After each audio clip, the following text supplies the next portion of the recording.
Assistant Commissioner of Police Gary McKenzie, the head of the Public Safety and Traffic Enforcement Branch, emphasizing the importance of exercising caution when driving, especially in rainy conditions.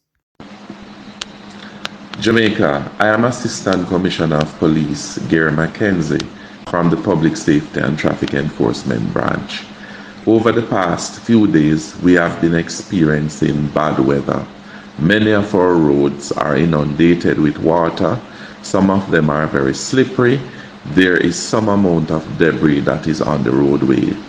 What we have seen from some motorists are really unsafe driving. We are seeing where some motorists are driving along the roadway in an unsafe manner, where they are speeding. We have resulted from that a number of crashes that could have been much more serious. Just today on the highway, we had a very serious crash where a vehicle overturned, having been traveling at excessive speed.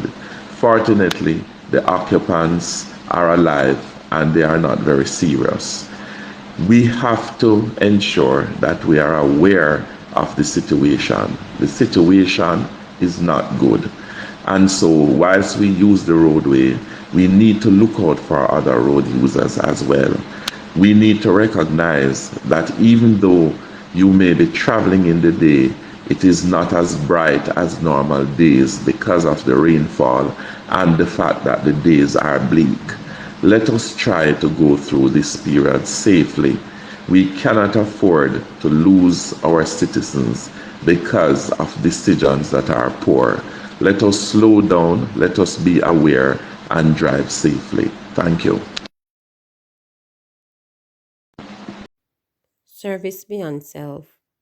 After 36 gruesome hours of risking their lives to ensure the safety of Jamaicans, 9 firefighters returned home to find that their roofs were entirely torn off and their houses had undergone structural damage. 7 members in the Westmoreland Division alone had either their roof blown off or their house been significantly damaged, and we have 2 in St. Elizabeth as well who had their roofs blown off, but those persons were still out working, Commissioner of the Jamaica Fire Brigade, JFB Stuart Beckford, told reporters on Friday, 2 days after Category 4 Beryl left a trail of destruction along the island's south coast. Those are what would have been reported up to Friday morning. I'm not sure. That maybe there are others out there, because there is a report coming in from St. Thomas, but I haven't been able to verify that yet. We may have a couple of persons on both the uniform and non-uniform side who may have been negatively impacted in terms of their homes, suffering some kind of damage. I'm awaiting a final report to confirm those, Commissioner Beckford stated. The affected firefighters, who at this point will remain nameless, were unable for comments as they were busy trying to recover what was left of their property. Beckford said that in some instances, many of the firefighters island-wide lost contact with their family members during the storm, but pressed on with their job, a sign of their dedication to the service. It couldn't have been easy for them, but they stuck to the task, and I must extend my sincere gratitude and commendation to them after the tremendous work that they have done over the past 2 days, he stated. It's not easy when you're out there trying to save other people's life and protect their property, while you don't know what is happening with your family who is at home, he added, lamenting the hardship that now faces his team. The commissioner said that while many Jamaicans were at home weathering the storm, the firefighters, understanding the extent of their work, were confined to their barracks from as early as last Tuesday in preparation for when the hurricane hits on Wednesday, some unable to return home until Thursday afternoon. He shared that in many divisions across the island, firefighters did not have time to rest as they were busy tending to people who showed up at the fire station for help, clearing blocked roads, responding to reports of fires and flooding during the hurricane, rescuing people from collapsed structures, or using their emergency medical technical team to respond to medical difficulties.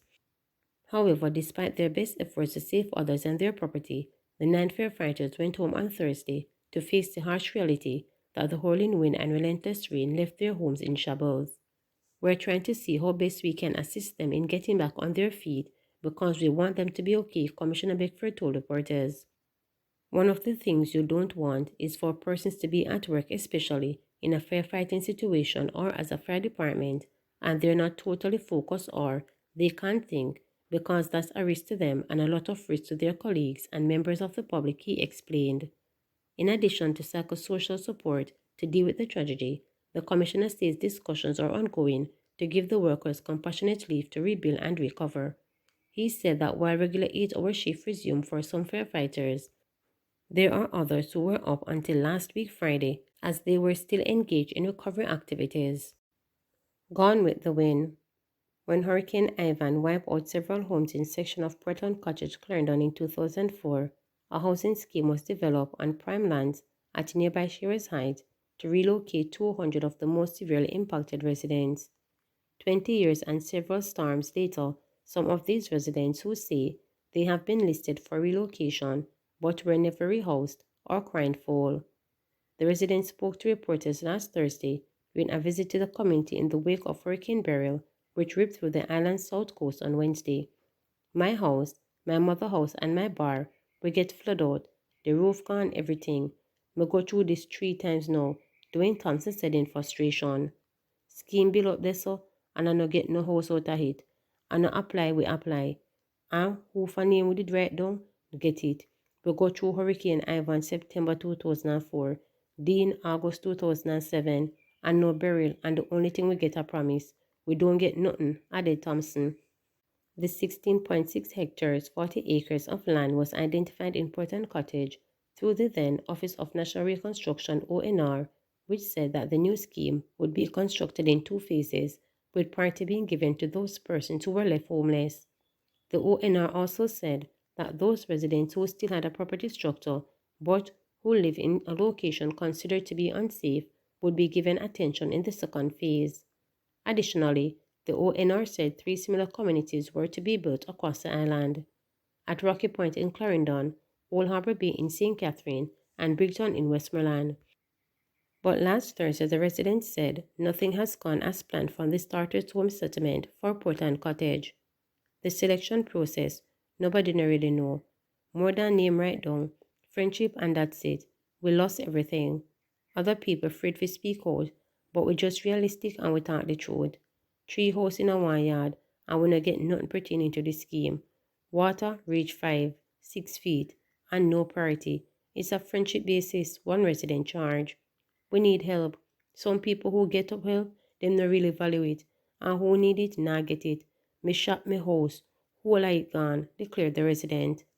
Another 3 grounded residents with whom reporters spoke said they also suffered the greatest losses during Ivan in 2004, but ended up not being able to lodge at Shearer's Height.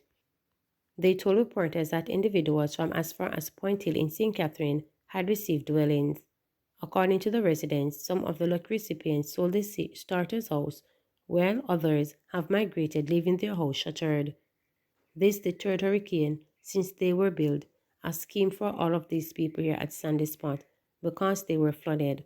When the scheme built, even people from St. Catherine get house, and most of these from the scheme don't get any house, so they had to rebuild what they had. And the hottest part of it is that after Ivan, they put up a sign to say no building zone, and we don't have a choice, one woman told reporters. It is very unfortunate. I am upset from last night, which was Wednesday, because when I was thinking about my grandmother and I said, my grandmother is living over there. Where will she go? She's 81 years old. Give her something so she has somewhere to stay. Some of the houses are abandoned and some sell. It's unfair and I'm upset, she said passionately. One male resident who was seen mopping water from his house, which had lost most of its roof, said the situation does not augur well for the sitting member of Parliament for Clarendon, South East Bernard Charles Jr. in the next general election, constitutional due next year. That the man no do nothing one so. From Ruby Spencer gone, him no do nothing. Him no know say a whitewash we a plan for whitewash him for this election. Him better know that, said the resident resolutely.